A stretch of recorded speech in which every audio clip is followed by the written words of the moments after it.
Welcome to 1 TV news Telugu బులెటిన్ల ముందుగా headlines.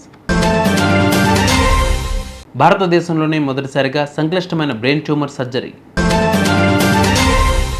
Yashoda hospital skull base endoscopy 2 రోజుల అంతర్జాతీయ సమిట్ అండ్ లైవ్ వర్క్ షాప్ను ప్రారంభించారు తెలంగాణ రాష్ట్ర ఆరోగ్య శాఖ కార్యదర్శి డాక్టర్ కృష్ణాజెడ్ చోంగ్ ఐఏఎస్. ఆమె మాట్లాడుతూ మన దేశంలోనే మెదడులో ఏర్పడే గడ్డలను తొలగించడానికి ప్రస్తుతం చేస్తున్న శస్త్రచికిత్సలను సమూలంగా మార్చివేయగల పరిణామం ఇది అన్నారు. మన మెదడు శరీరం మరియు మనస్సు రెండింటి యొక్క కమాండ్ కంట్రోల్ సెంటర్గా ఉంటుంది. అందువల్ల అటువంటి ప్రదేశాలలో ట్యూమర్కి సమర్థవంతమైన చికిత్స చేయడానికి అత్యున్నత వైద్య సదుపాయాలు, సౌకర్యాలు, ఉన్నత స్థాయి పరికరాలు మరియు ప్రపంచ స్థాయి వైద్యులు, బ్రెయిన్ సర్జరీ నైపుణ్యం గురించి గొప్ప అవగాహన చాలా అవసరం అన్నారు.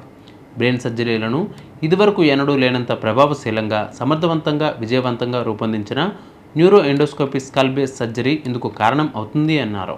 యశోదా హాస్పిటల్స్ సికింద్రాబాద్లో నిర్వహిస్తున్న స్కల్ బేస్ ఎండోస్కోపీ సమిట్ 2025 2 రోజుల ఇంటర్నేషనల్ సమిట్ అండ్ లైవ్ వర్క్ షాప్ను తెలంగాణ రాష్ట్ర ఆరోగ్య శాఖ కార్యదర్శి డాక్టర్ కృష్ణాజెడ్ చోంగ్ ఐఏఎస్ ముఖ్య అతిథిగా పాల్గొని ప్రారంభించారు. In application is something that we are learning on a daily basis. It was way back in 1993 in Osmania. These kind of advancements would have been almost incredible to think about.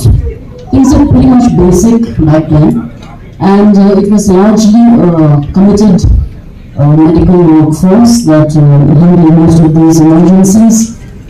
The ways we treated emergencies like hematomas. My own father suffered from hematoma, and it was a verbal operation, and it was followed with a lot of follow-up checkups, and there was a lot of guarded prognosis. And I'm sure that if we had this kind of technology back then, when we had endoscopy guided surgeries, I'm sure that the accuracy would have been much better, and it would have been such a source of comfort that the kind of learning that we are witnessing is actually being applied. It would definitely be of great benefit to everybody, and I'm sure that all the participants, since all of you are neurosurgeons and all of you are faculty and people who are working presently in active healthcare, there will be a lot of traction from the knowledge that is shared and exchanged in the summit. And I really look forward to the dissemination of this kind of knowledge and technology, and I'm sure that this will benefit neurosciences as a whole. And I'm really happy that the government of Telangana is investing a lot towards higher and tertiary healthcare, towards which there will shortly be a center of excellence for neurosciences. And while walking, I was thinking that this kind of a similar exchange of technology would also be something that would be excellent in public healthcare. So I thank you once again for giving me this opportunity to participate in your summit, and I wish you all the best for the 2-day workshop that lies ahead. Thank you very much. Such accuracy that we can bring across through these kind of innovations. Overall, common man stands to gain from the knowledge that is shared, the knowledge that is improved upon, and the knowledge that is applied.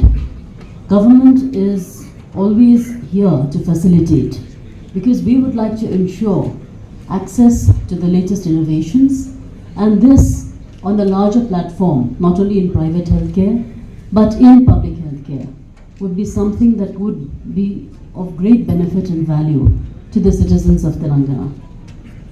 In this regard, for the neurosurgeons and the participants to practice upon using this kind of endoscopic procedures.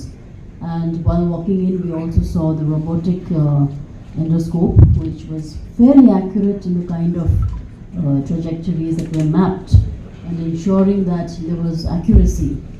Now we can only assume that the outcomes of these kind of accurate interventions would not only be for minimally invasive surgeries, it would also mean better visualization for the surgeons.